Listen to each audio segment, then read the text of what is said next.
My name is Jeff Diebel. I work for AdPro Sports. I'm a senior vice president there.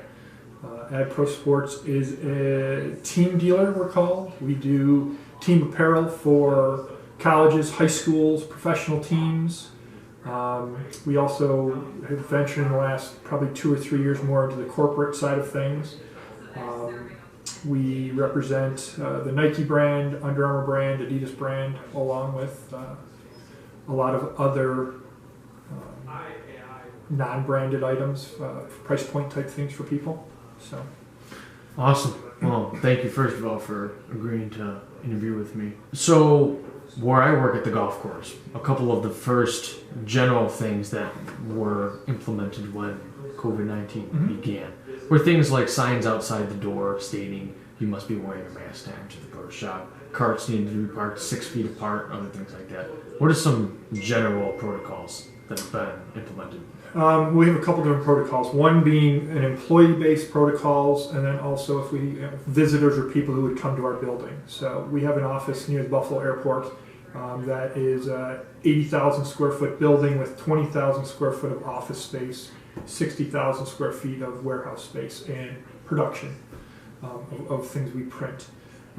For our employees, after the New York State mandated close because we were not considered an essential business, once we were able to return to work, we put a lot of protocols in place for our employees who came in. So on the doors, everybody had to enter into one doorway, one entryway. So all the other doors or entryways in the building were closed, and there was signage on there saying you had to enter at this specific door. When people enter, we do a temperature check and basically ask them screening questions of how they're feeling, if they've had any symptoms, fever, cough, so on and so forth. We do that each day. We have signage around for sanitizing. We've put up a bunch of hand sanitizers around our building and continually refill them, wall mounted. And again, we have in our bathrooms everything stated about please wash your hands all the time, cleanliness and things like that to not spread germs. We also have a cafeteria area that's not really big, but it can facilitate probably 30 people at one time. And we have signage up in there stating the different protocols of even simple things like taking ice out of the freezer. We have a cup that they're supposed to scoop out of and not reach their hands in there and touch things. We've gone to wrapped silverware, plastic silverware for people to use, paper plates and things like that that are disposable as opposed to we have plates and silverware that people would use and we have a dishwasher, but we've moved away from that. From a visitor standpoint, we are not allowing any visitors in our building. We've stated that on our doors. There is a number they can call to come and we will meet them outside to pick up a package, drop off a package, whatever their need to be in our building is. We now have a number on our outside, or people, if we're emailing, they can email somebody, and we schedule pickups or drop-offs through our warehouse area where we normally get our UPS and FedEx deliveries and stuff of that nature. Okay. So in one of those, you stated that you weren't having visitors come into the building at all. So there's no customers can't come in anymore for any sort of consultations for any customizable items? Everything is done either via email or Zoom call. I mean, it's become the rage now, the Zoom call. I've actually done FaceTime with some customers to talk to them that way. So we've moved to more of an electronic method of communicating video-wise as opposed to one-on-one. We've been trying to utilize more and more internet-based information for catalogs and things of that nature that people might need to look at stuff. So, what was the system before in the property that you have or in the manufacturing plant? For people coming in, like customers coming in wanting to meet? Yes, and talking consultations about manual orders. People could come in, they just sign in. We have conference rooms or offices where people would meet with the client coming in to discuss things. We have a showroom that has uniforms and stuff like that people can touch and feel. We would go to the customer. We also would go to a school to see a coach, a corporate office. But a lot of those entities their campuses are closed. Companies are only like us, only allowing employees to enter. So again, it's moved to this digital kind of communication level now, as opposed to face, person to person kind of thing. I should say in person. Is that another thing that is a little awkward for you, or has that changed from the standpoint of, rather than having customers come into your facilities, are you going out more to try and are you going to other people's places instead? Not really, because we're not really, the ability is not there to do that. So again, I think it's become very common now to do Zoom call. I mean, I just keep saying Zoom, but that's what we utilize a lot, where we're doing them constantly.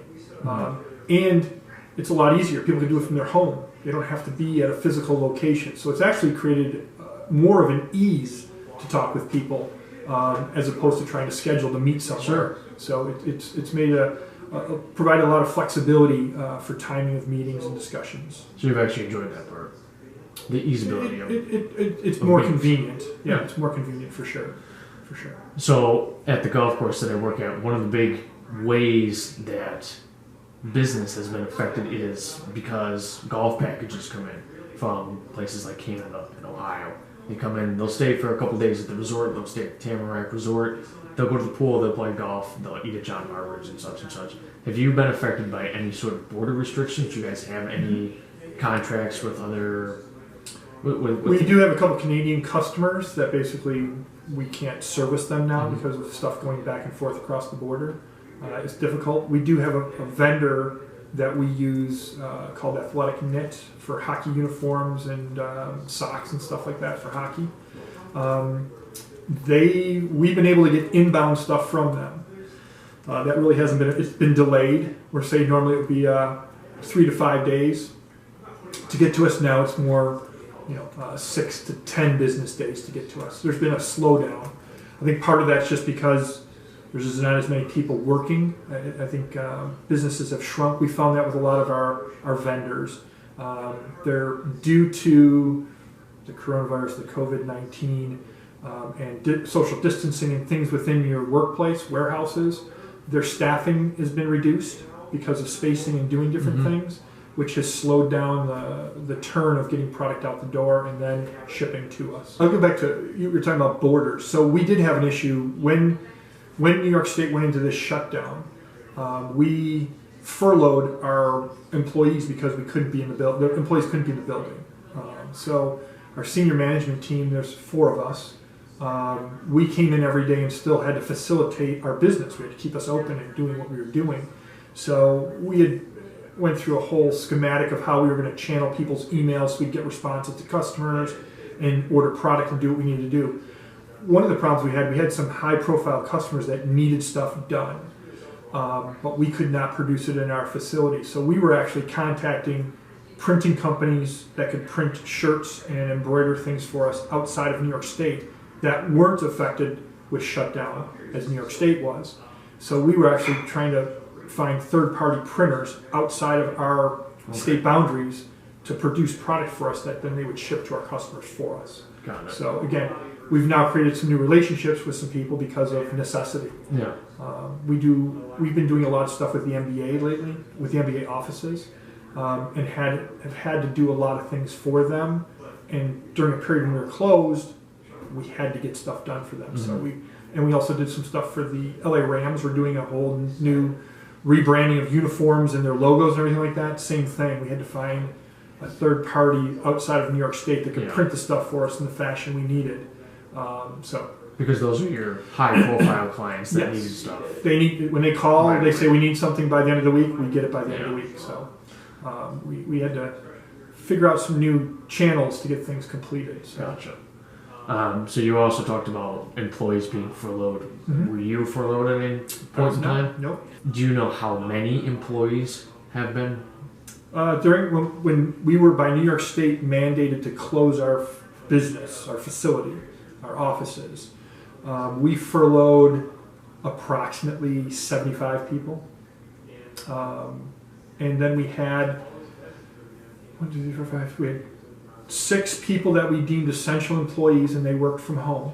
Okay. And then we had the 4 senior management people who would come to the building every day and maintain operation. So we had basically 10 people still working during that time frame. Yes, just 6 from home, 4 from the Four actual in the facility. office, correct. So a lot of people have actually found that there's a lot more comfortability in working from home. When I used to work for the Iroquois Group in Allegheny, the insurance intermediary, the majority of people that worked at the corporate office there were 65 and older, looking to retire in the next upcoming years. But they've since all been working from home, and they found much greater comfortability in it. And Lori Branch, the CEO of the company, even said, "We're probably going to take a year hiatus from having anyone back into the office." Are you bothered by the fact that you aren't allowed to work from home, or are you just still accustomed to going back to the office every day? Our business, it's very hands-on, detail-oriented.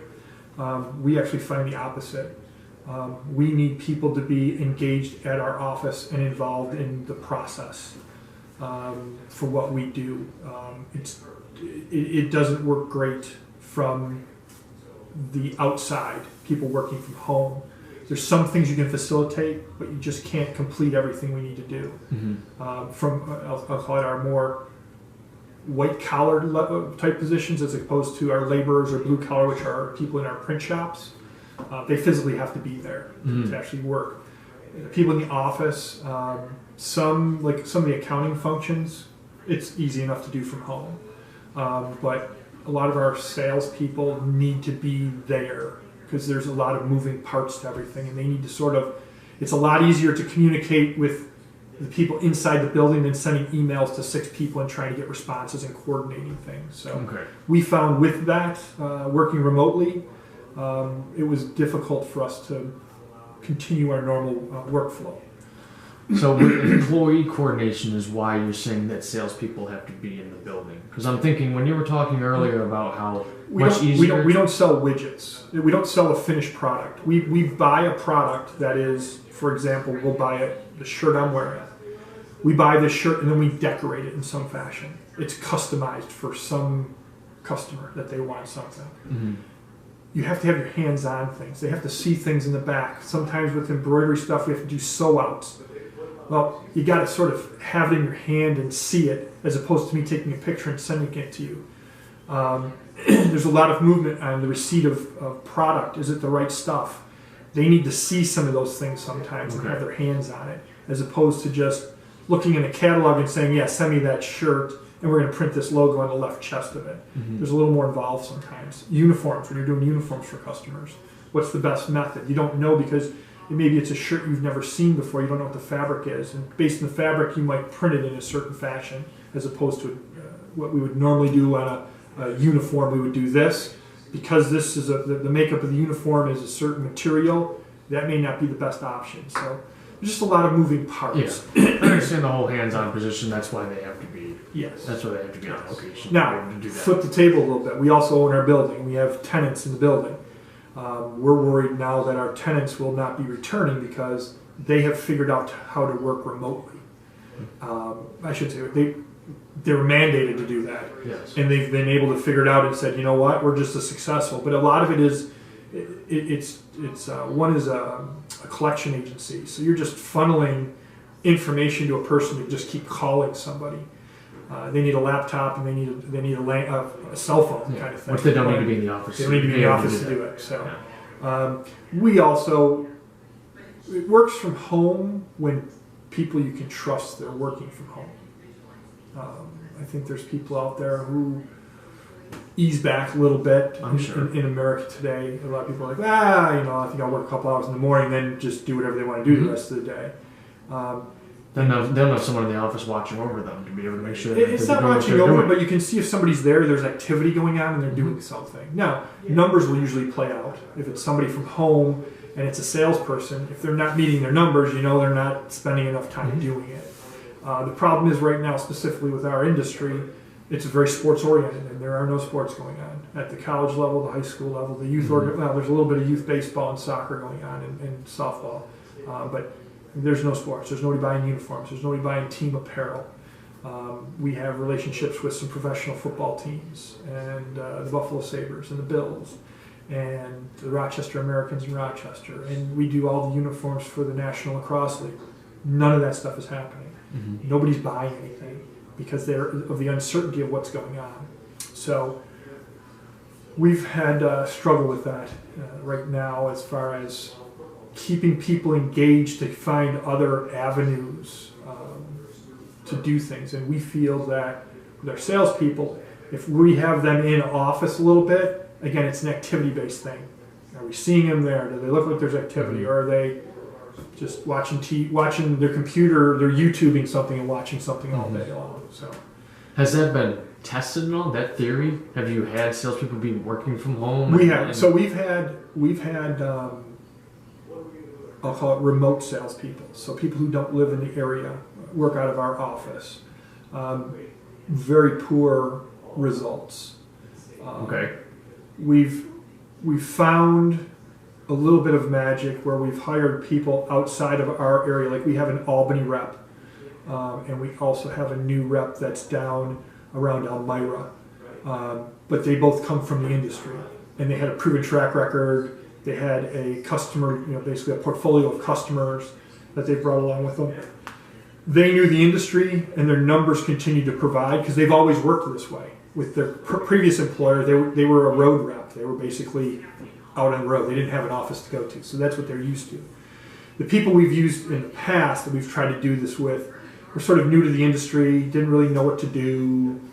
I guess part of it could have been our training of them, but at some point you got to sort of say, here's all the tools. I can only give you so much. Now you've got to sort of act on your own. Mm-hmm. We just didn't have success that way. So again, we're a little skeptical, I guess I'd say a little bit, on people to do that. But you're kind of proving that to yourself. Yes. It's reinforced a little bit. But there are a handful of people that we have that we trust significantly. They're just hardworking people. I know they're doing what they need to be doing. So that's good. But you unfortunately, in our environment, you can't treat certain people certain ways. In today, well, why are you letting Jonathan do this and Terry can't? Well, I trust Jonathan. Terry, I don't trust. It's hard to have that conversation with people sometimes. So sure. You unfortunately just make it level across the playing field. Everybody's just going to come into the office to work. So are you still currently only having 10 people? Nope. Once the state allowed businesses to reopen, we were part of phase 1. Okay. And I don't remember the dating. dating months ago. I want to say it was the beginning of June. Okay. I want to say if it was we shut down like March 20th, and I want to say it was 8 weeks we were closed. Okay. So that would take us April to almost the end of May. So right around the beginning of June, we reopened. We were able to reopen, and we went to more of, again, to create an environment of comfort for our employees. We brought people back on sort of a staggered schedule for the first week to acclimate them back to the office, which we found to be a challenge. We walked around all our printing spots where people would work from, and we did measuring, and we actually moved things around to socially distance everybody. So in our shops, there's only 2 spots where there's 2 people next to each other. And it's on part of our screen printing, our automatic machines, where there's like a loader and a catcher, if you want to say, or a person who pulls off, and they work next to each other. So what we did is the first week, they were staggered. We only had 1 person working on those machines that first week. Second week, we had basically 2 people working like we normally would. We asked them face coverings to start with, or masks, and then we had figured out how we were going to put a partition between them. Okay. And then we said, okay, how do you want to do this? So we had them work with a face mask and coverings and a partition to see which they liked better. They wanted to do face masks and coverings. So they do wear for 90% of the day, because there is some break times that are adjusted where they wouldn't be next to each other. But other than that, they're wearing a face covering all day long. But so that's like 4 people out of the whole company wear them like at all times because of their closeness to each other. They're not socially distanced. That's interesting that you had basically another test to see how or which system of... We wanted to see what made them comfortable. Yeah. And so we said, here's what we can do, this or that. And we had 2 different partition ways. We had a partition that we were hanging a piece of plexiglass from our the ceiling Okay. down that would basically float between the two people. We also had a ground-mounted one that basically was on a stand and was basically a piece of plexiglass that was 6 feet high that basically would separate them. Okay. And they disliked both ideas. We did not do the hanging one. We set up the stand one because it was easier to get put together as a test than strapping one into the ceiling and hanging it down.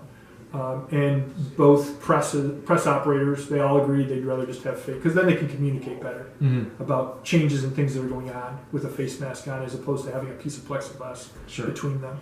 So I know at the golf course where I work, a lot of the cart guys will complain often because when they're wearing the face masks, because we have to deal with customers all the time. People always come in to drop off their carts, we go out to clean their clubs, we carry their clubs from up in the parking lot down to the pro shop and so on.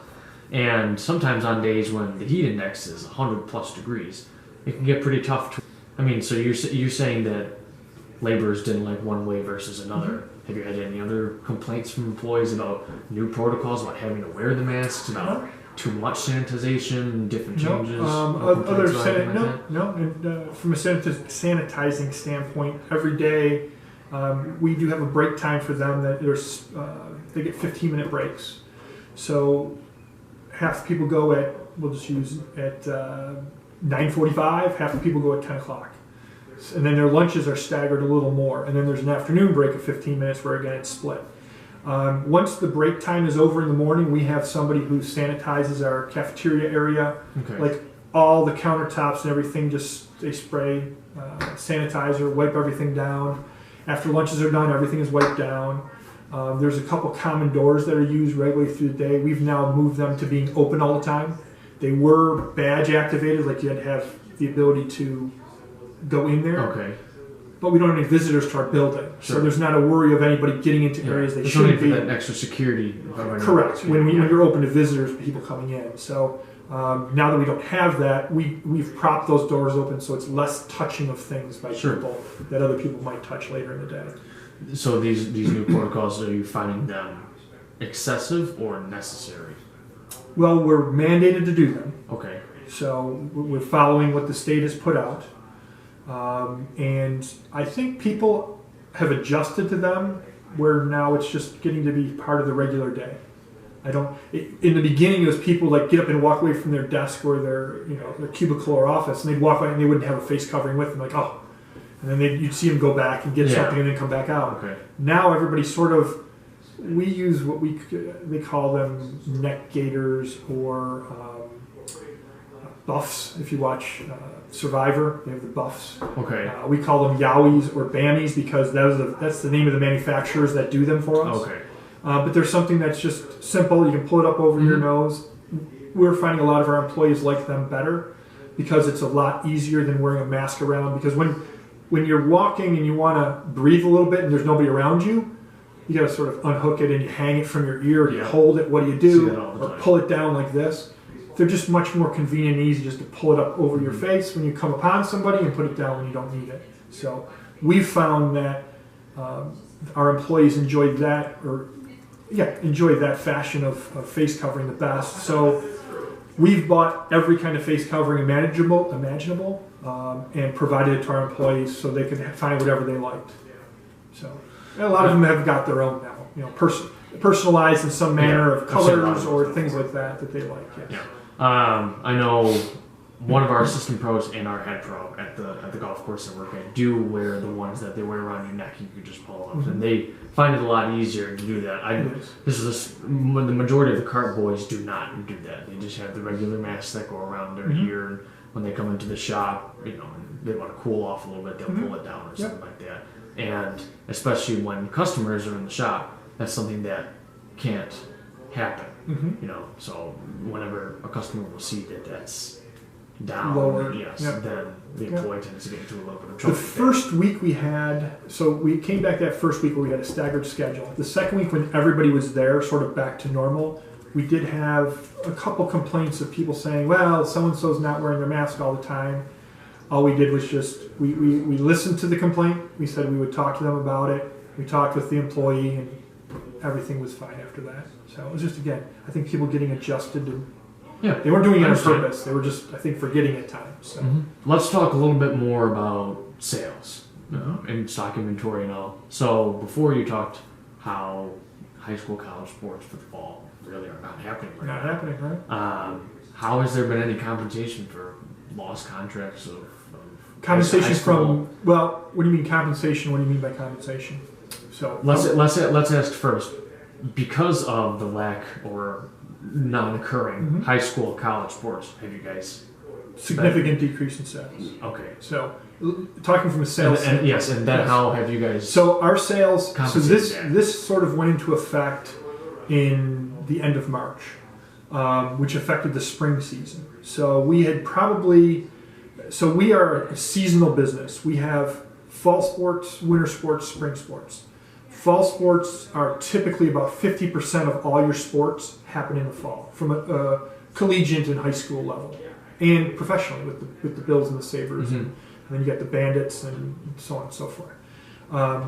So our business cycle, usually that time of year we're slow. Once winter finishes and spring starts, it sort of slows for us for a couple, probably like 6 to 8 weeks. And then we start getting college business towards the end of April, beginning of May, as they start getting organized for their upcoming budget years. And getting things ordered, custom uniforms and things like that that take a long lead time window, Okay. those are coming in. So when COVID happened, I would say we lost half of our spring season. So if you're looking at our sales for, again, I can say for the first 6 months of the year, so January through the end of June, we were down about 30 to 35%. Okay? Now, if I took 100% of sales over the 12 months, we do 70% of it in the second half of the year, 30% first half of the year. So for the first half of the year, 30% of our sales, we were at about, so you said you're expecting 30% of your sales to be that, we were down 35%. Okay. We're estimating to be somewhere less than half. We've done models at 30%, 40%, 50% of what our budgeted sales are for the second half for July through December. Wow. So we're looking at almost sales dropping significantly. Where we did $28 million in sales last year, we're now working on estimates we might be somewhere in the $16 to $18 million range. That's how much of an effect. Now, with that said, we have pivoted. We are now in the mask business. We have won contracts for doing all types of masks, from disposable to washable to N95s to so on and so forth. So since probably the beginning of April, we've been on a major push to try to find vendors that can supply us with masks quickly. We do customized masks. We get just blank ones. But we are now projecting that we're going to do somewhere between $4 and $5 million of just mask sales this year. Okay. So that will recapture some of the lost business from sports not happening in the fall. We're also looking at this and saying, okay, everybody's saying they're just pushing everything to January 1st. Winter sports will happen January 1st. They'll have their season. And then they're talking about either putting, at the college level, they're putting fall sports in the spring. So now you have a double up. You've got fall and spring sports at the same time. For the high schools around New York State here, they're talking about pressing it where winter sports will happen for a 10-week period, I think it is. And then there'll be a 10-week period of fall sports will then get plugged in. So January and February into the first week of March is winter sports. The second week of March through the end of April to the middle of May, June. To the second week of May. That will be your fall sports, and then they're going to have winter sports. The spring sports. Then that would normally happen in spring will start the beginning of May and run through the end of June, and they're trying to do that. So we're looking at saying, we're going to take and condense all our customers into a window of about 4 months that their needs are going to be having. Got it. So right now we're already figuring out plans of how do we reach out to these customers and say, okay, this is going to be a massive squeeze on the system. There's only so much. It's a funnel. Only so much can fixate get all through. your efforts into these 4-month period of time. There's only so much that can go through. So we're trying to get people to say, I know you don't have a season right now, but you're planning on having a season.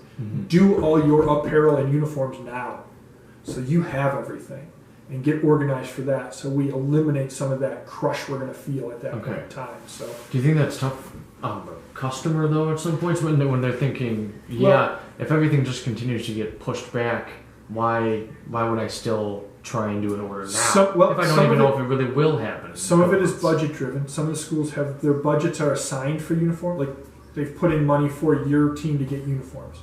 The other side of it is when we say team apparel, it's gear that they sell to their players and parents. So we would create an online store or some type of a flyer that they can distribute to their players, because everybody's antsy for something to happen, and we're taking the approach that we're like trying to market to them with. We've created flyers now and things like that we're sending out to sort of say, hey, almost creating incentives for it. Get some reduced pricing. Do this, do that. But we're trying to get them to say, get your players excited again. There's this lull. Maybe a little bit of gear and some new stuff to really... For them to be able to visualize correct, and see it. And get a little excited about, okay, I know we don't have it now, but let's get our gear in January. We're going to start training and doing stuff like that. So. Got it. We're trying to figure out ways to get people engaged again and not have this, well, I don't know if anything's going to happen. I'm going to put it off. Because what's going to happen is everybody puts off. It's like having a restaurant. There's only so many tables you can sit at and feed. If everybody comes to your restaurant at 5 o'clock and wants to eat, only the first 50 people, because that's all you can facilitate, can eat. Everybody else is waiting in line. And we don't want those people waiting in line to look across the street and see that there's another restaurant over here that they can go eat at. So we want to keep them coming to our restaurant. So we're trying to figure out how to create a pipeline so we can take those orders in a much better segment. Because there's going to be these people who wait till the end. But if we can get some of them to order now and get it out of the way and create some excitement with their teams, we're also trying to create some incentives for the coach. Hey, if you can do an order that's $1,000, we'll give you a free pair of sneakers. And things of that nature to try to get them engaged with it. So some incentive that they have a little skin in the game, you might say. And the customers that you think are going to do what your company is hoping to do and get the orders in now, not to wait till the season actually starts in a couple of months, are those customers going to be the ones that you have had contracts dealt with for a number of years? I wouldn't say contracts. Now, if you're dealing with a school district, there are sometimes agreements and things where they buy from us. We do have colleges that are under actual agreements with us that they buy exclusively from us. And then they get sponsorships and incentives to do that. But no, it's just coaches that have their football team that every fall they've ordered with Ad Pro Sports for their team's gear. Their hoodies, their sweatpants, their t-shirts, their workout apparel, their winter hats, whatever it is. And we just want them to continue to engage them in the normal timeline, which they're trying to push off. We're trying to pull them forward. So we're trying to figure out how do we create incentives for them to act now, to relieve a little bit of the pressure that's going to be felt come December and into January. So 2 last questions for you. So we're now kind of 5 or so months through the COVID era now since. It was odd. It was a thing back in February. Really didn't have a name to it. Now it has, so everyone knows what it is.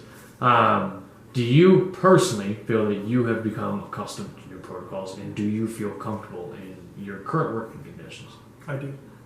I'm sort of involved with setting the criteria and the protocols. But again, you're going by mandated direction from state agencies, the CDC, could be the federal government, whoever is giving you that information.